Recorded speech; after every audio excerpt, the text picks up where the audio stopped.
My Philosophy for Successful Living by Jim Rohn. Picture this. You're 25, with a family you adore, working a regular job, checking all the boxes society hands you. You're one of the good ones. But here's the thing. You're dead broke. Not the "I'll skip lunch today" kind of broke, but the soul-crushing, can't see a way out kind of broke. Then comes the knock. You open the door to find a Girl Scout, eyes sparkling, holding up a box of cookies. Her pitch is adorable. You genuinely want to support her. Your hand moves toward your pocket, but reality hits. You don't have $2. Not even $2. So you stand there, looking into this kid's hopeful face, and you do something that makes your stomach turn. You lie. You tell her you're already drowning in Girl Scout cookies. The door closes, and the shame hits like a truck. Lying to a Girl Scout. Over cookies. Over $2 measly. In that crushing moment, something inside you breaks open, and you know with absolute certainty that this cannot be your life. Now, this wasn't just some random guy's bad day. This was the turning point for Jim Rohn, a farm kid from Idaho with nothing but a high school diploma and a whole lot of excuses. That moment of humiliation became the spark that transformed him into one of the most influential minds of our time. Over his lifetime, he'd speak to more than 6,000 audiences and reach over 4 million people.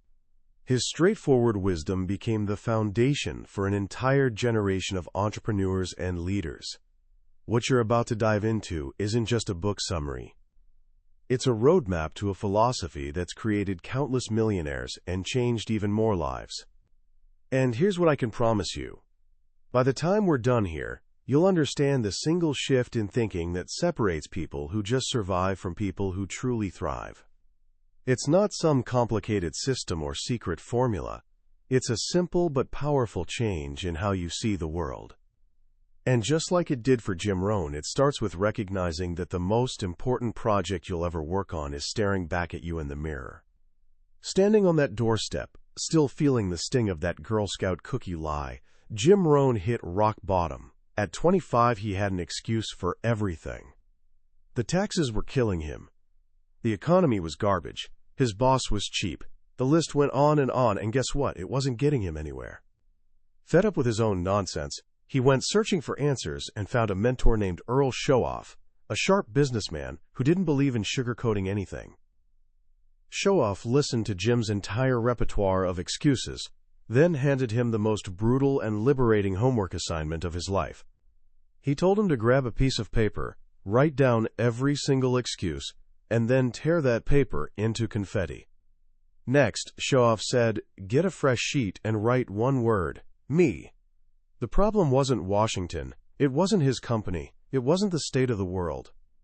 The problem, and therefore the answer, was him. Showoff explained that life isn't determined by what happens to us. Sure, the wind blows on all of us. Disappointment, opportunity, chaos, whatever. But it's not the wind that decides where you end up. It's how you set your sail. And that sail? That's your personal philosophy.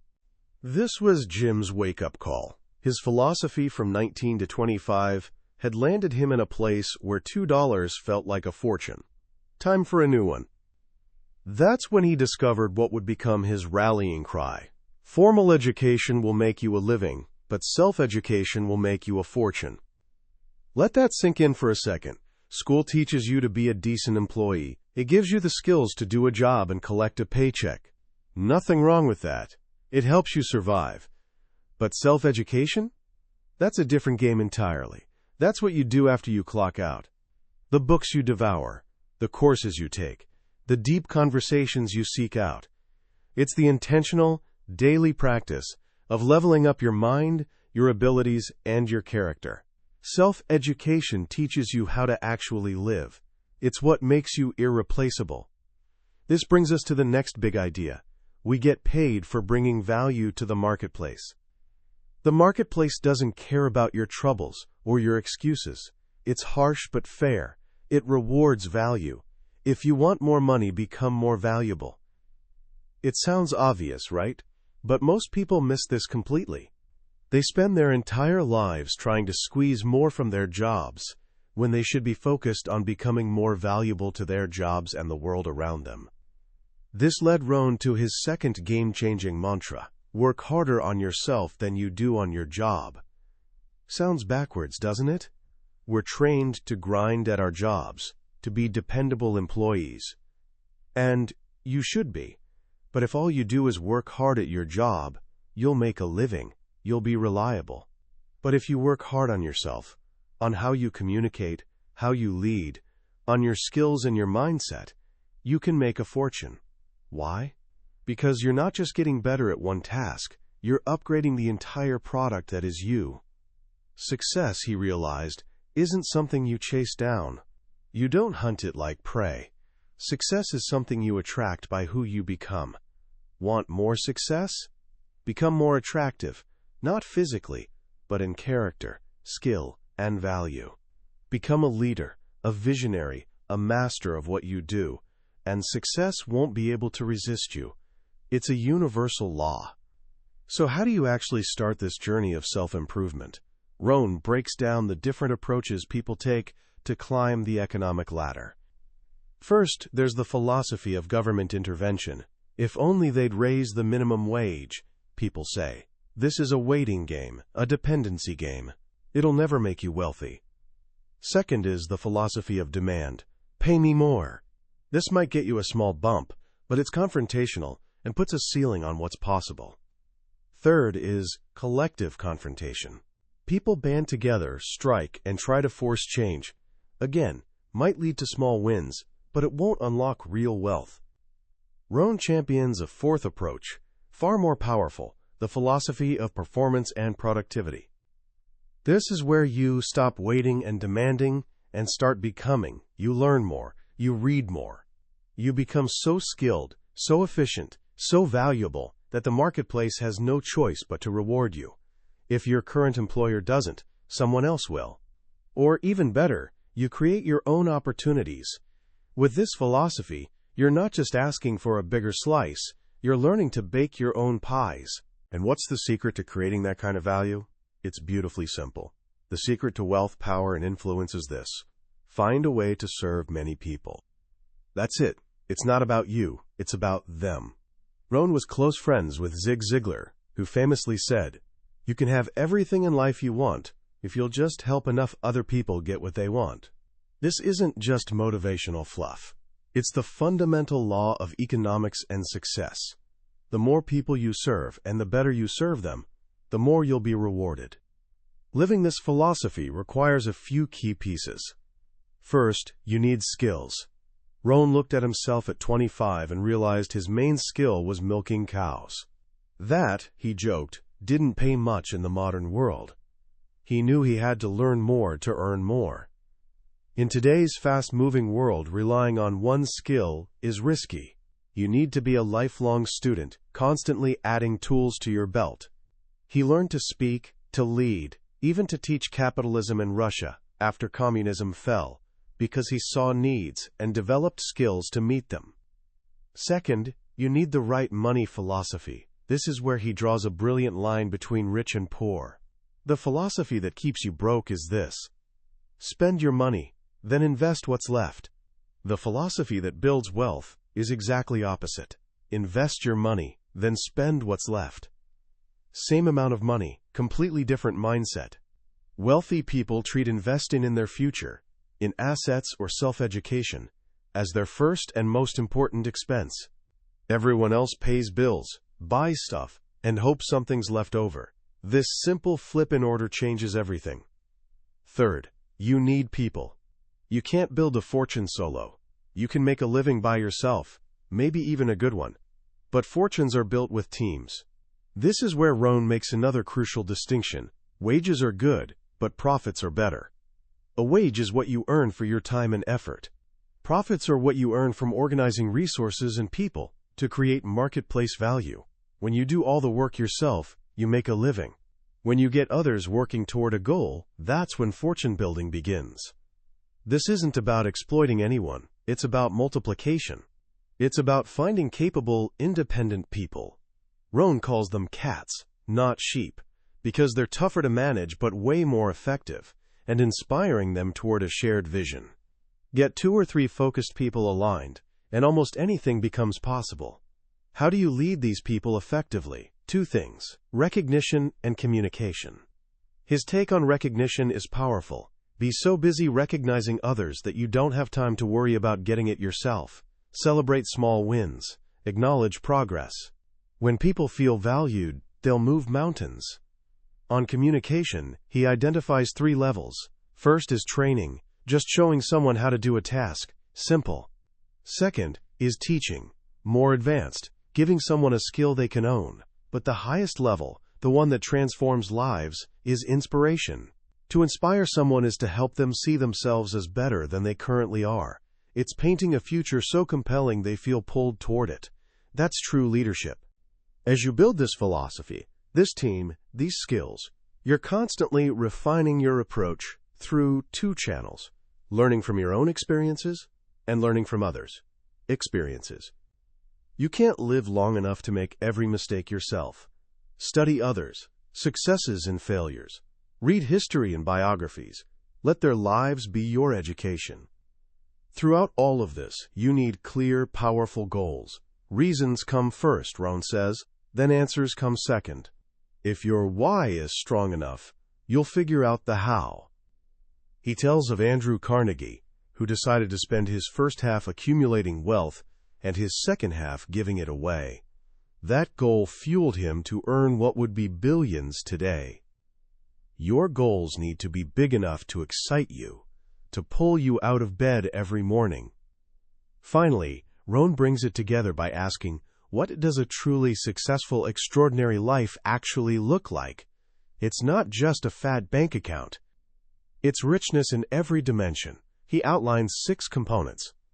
First, be productive. You won't be happy unless you're producing. We're wired to create, to build, to contribute. Find a way to produce something valuable for your family and the world. Second, value relationships. A me life is lonely. Cultivate deep, meaningful friendships. Science even shows good relationships can literally extend your life.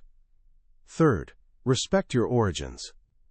Know your culture, heritage, language, and history. Understand where you came from. This roots you and gives you strength. Fourth, nurture your spiritual health.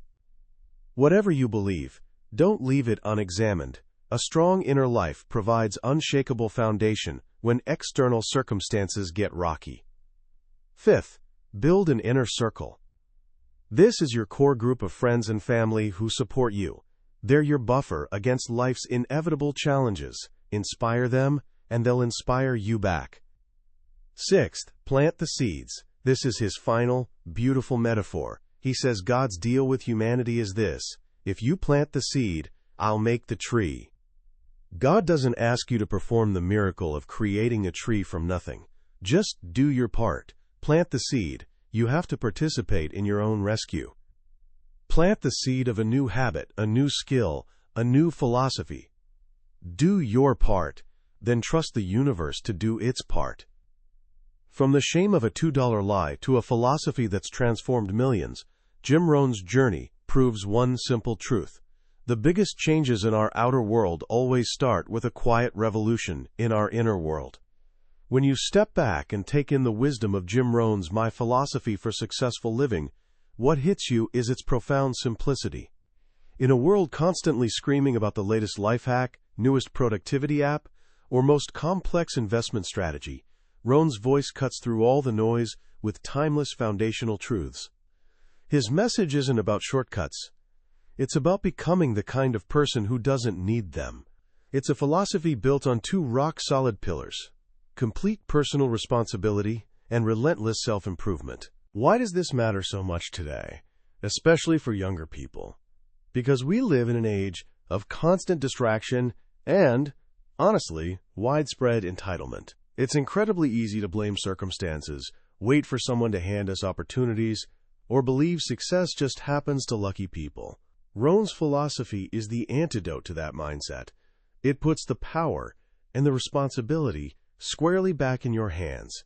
The idea of working harder on yourself than on your job is more revolutionary now than ever. It's a call to take ownership of your one true asset, you.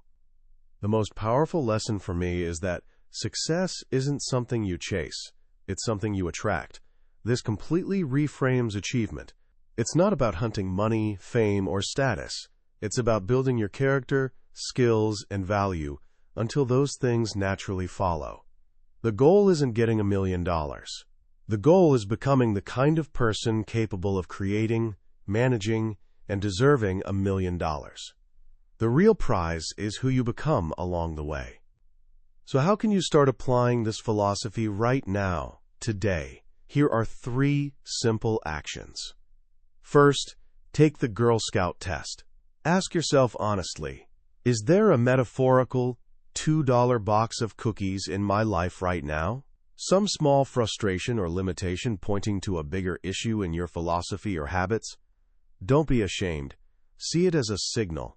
Let it fuel you to say, today something changes.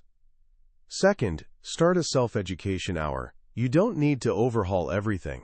Just find 30 to 60 minutes each day.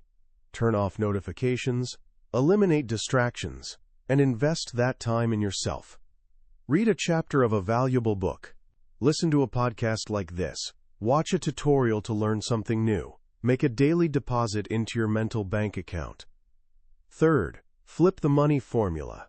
Next time you get money, allowance, paycheck, gift, whatever, practice the rich philosophy. Before spending a single dollar on anything else, take a portion, even just 10%, and set it aside to invest. Put it in a book, a savings account, anything that grows in value. Just practice paying your future self first. The journey Rohn maps out isn't easy, but it is simple. It's a path of daily discipline, continuous learning, and commitment to serving others. It begins with one decision. Stop making excuses and start making progress on yourself. That's our deep dive into My Philosophy for Successful Living by Jim Rohn. We've explored the core ideas today, but here's the truth. A summary can only ever be a map. It shows you the destination but can't give you the experience of the journey. The real magic happens when you read the book yourself. It's in those quiet moments when a story or simple phrase connects with you in an unexpected way. This podcast helps you decide if this book deserves your most valuable resource, your time. If anything we've talked about sparked something in you, grab a copy. Reading it isn't just about learning. It's an experience that can genuinely change how you see your life and potential. The link is in the description. Also, if you found this summary valuable and want to keep exploring ideas that shape successful lives, please hit that like button and subscribe. That way, you won't miss our next journey into another life-changing book from the billionaire's bookshelf. Let's keep growing together.